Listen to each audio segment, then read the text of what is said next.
du meine Arbeit für richtig hältst, ob du glaubst, dass ich fleißig gewesen bin, dass ich gearbeitet habe, dass ich mich in diesen Jahren für dich eingesetzt habe. Adolf Eichmann, most elusive of the major Nazi war criminals, will be tried in what some people call በሁለተኛው የዓለም ጦርነት ወቅት የናዚ መንግስት እስራኤላውያን ላይ ከባድ የሚባል የዘር ማጥፋት ወንጀል ፈጽመዋል። ጦርነቱ ካበቃ በኋላ የናዚ አመራር ፍትህን በመሸሽ አርጀንቲና ሄዶ ራሱን በመቀየር ኑሮ ጀምሯል። በዚህ ቪዲዮ የእስራኤሉ ደህንነት ሞሳድ እርሱን ለመያዝ ስላካሄደው አስገራሚ ኦፕሬሽን በዝርዝር እንመለከታለን።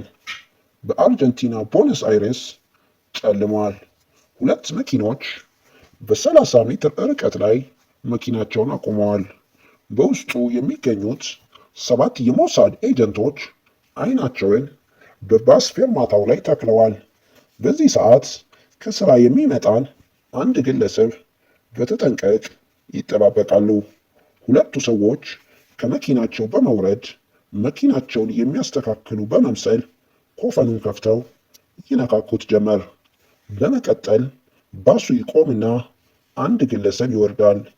ግለሰቡ ለ6 ሚሊዮን አይሁዳውያን መጨፍጨፍ እጁ ያለበትና በፈጸመው ወንጀል በጥብቅ የሚፈለግ ግለሰብ ነው። ስሙ አዶልፍ አይክማን ይባላል። እንደ ኤሮፓውያን አቆጣጠር በጃንዋሪ 1942 በበርሊን ጀርመን በሚገኝ ቤት ውስጥ የናዚ ከፍተኛ አመራሮች ስብሰባ ተቀምጠዋል። የስብሰባው አጀንዳ አዶልፍ ሂትለር ባቀረበው የአይሁዳውያን ዘርን የማጥፋት እቅድ ዙሪያ ለመወያየት ነበር። የስብሰባው ምክንያት በአውሮፓ ውስጥ ሄራ የተሰኘ የዩቲዩብ ቻናል ዓለም ላይ የሚገኙ አስገራሚ አስደናቂ ነገሮችን በሚገርም ትንተና አቀርብላችኋለሁና ላይክ፣ ሼር፣ ሰብስክራይብ ማድረግ እንዳይረሳ።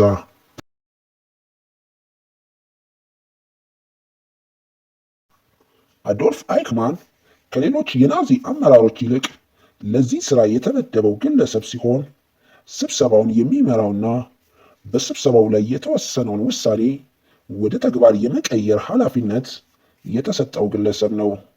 አዶልፍ አይክማን ብዙ የስልጣን እርከኖችን በማለፍ ሁለተኛው የዓለም ጦርነት ከመጀመሩ በፊት ዘ ሴንትራል ኦፊስ ፎር ጂውሽ ኢሚግሬሽን ቢሮ ላይ ዋና አመራር በመደረግ ሹመት አግኝቶ ነበር። የአይሁዳውያንን የዘር ጭፍጨፋ ሲካሄድ የአዶልፍ አይክማን የሥራ ድርሻ የነርሱ የዘር ጭፍጨፋ እንዲካሄድ የማደራጀት፣ አመራር የመስጠት፣ የዘር ጭፍጨፋ የሚካሄድባቸውን የጋዝ ቻምበር ማሰራትና በመላው ዓለም ላይ እነርሱን ለማጥፋት የወጣውን እቅድ በስርዓት መፈጸሙን የመከታተል ሥራ የሚሰራው ሰው ነው። ይህ ግለሰብ አይሁዳውያን በእሳት ተቃጥለው ወደ አመድነት እንዲቀየሩ የሚያስፈልገውን ኦቨን ያዘጋጀ ሲሆን በእርሱ የበላይ አመራርነት የናዚ መንግስት 6 ሚሊዮን አይሁዳውያንን ጨፍጭፏል። ይህ የዘር ጭፍጨፋ ሂትለር ሲሞት ጀርመን ጦርነቱን ስትሸነፍ ነበር ያበቃው። ጦርነቱ ካበቃ በኋላ አዶልፍ አይክማን ከባለቤቱና ከ3 ልጆቹ ጋር ወደ ኦስትሪያ ይሰደዳል። እዛ እንደደረሰ ቤተሰቡን እዛ ትቶ ተራ የናዚ ወታደር በመምሰልና ስሙን ኦቶ ባርዝ በማድረግ ትኩረት ለመቀነስ የጣረ ሲሆን በኦስትሪያ የጦርነቱ አሸናፊዎች ማርከው እስር ቤት ያስገቡታል። ከእስር ቤት አምልጦ የጀርመን ድንበር ላይ በአሜሪካ ወታደሮች በመያዝ ሰውነቱ ላይ የሚገኘውን የኤ ጽሑፍ ስላዩ የናዚ ከፍተኛ አመራር ሳይሆን እንደማይቀር ስለጠረጠሩት በድጋሚ ወደ እስር ቤት ያስገቡታል። እርሱ ግን ስሙ ኦቶ አይክማን እንደሆነ በማሳመን ከጦር ወንጀለኝነት በመትረፍ የጉልበት ሥራ እንዲሰራ አደረጉት። ነገር ግን ከጊዜ በኋላ ማንነቱ ስለሚታወቅ የገበሬ ልብስ በማድረግ ወደ ሰሜናዊ ጀርመን በመሄድ ስሙን ቀይሮ የግብርና ስራዎችን ቢሰራም አንድ ቀን እያዛለሁ የሚለው ፍርሃት አላስቀምጣለው። አንድ ቀን በጋዜጣ ላይ ብዙ የናዚ አመራሮች አርጀንቲና ውስጥ በሰላም እየኖሩ መሆኑን መረጃ ያነባል።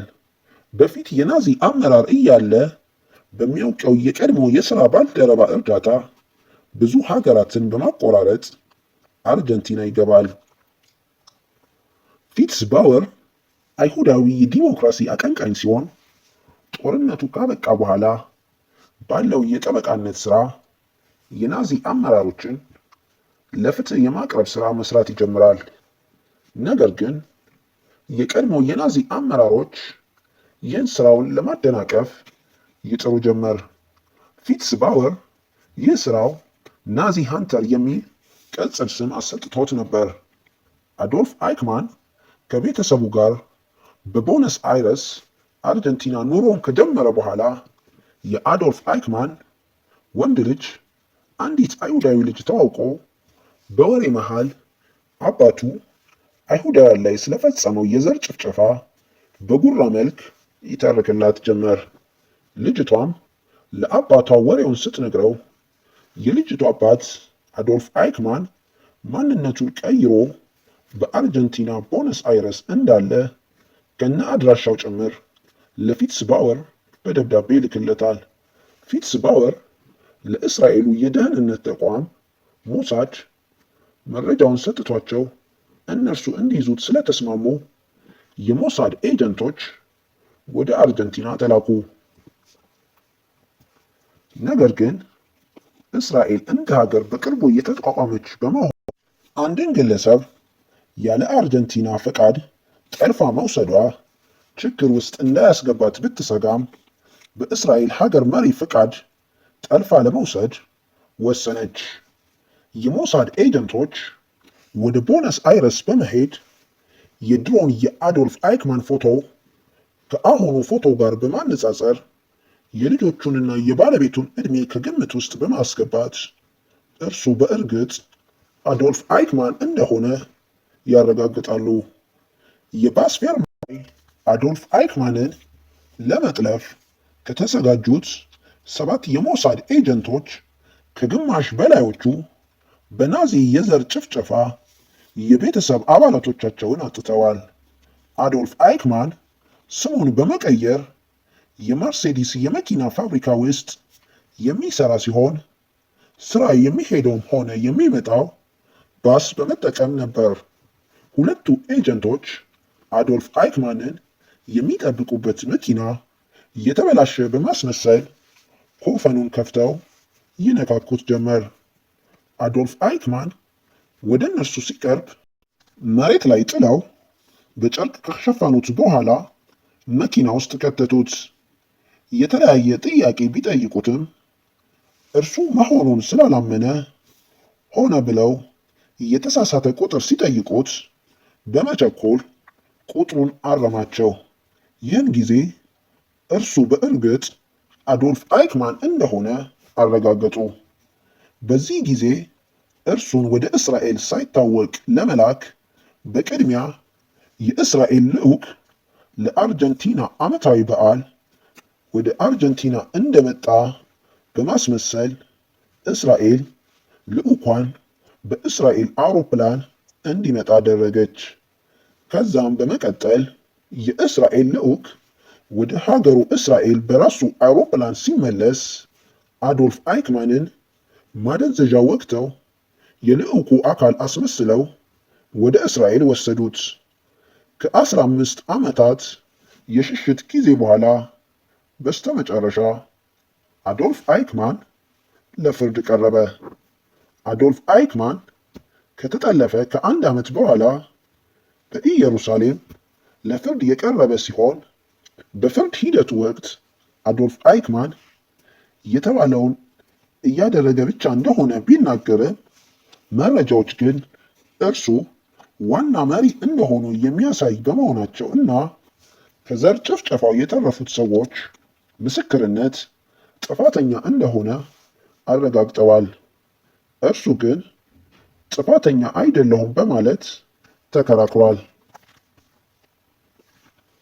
በፊቱም ላይ የመጸጸት ነገር አይነበብበትም።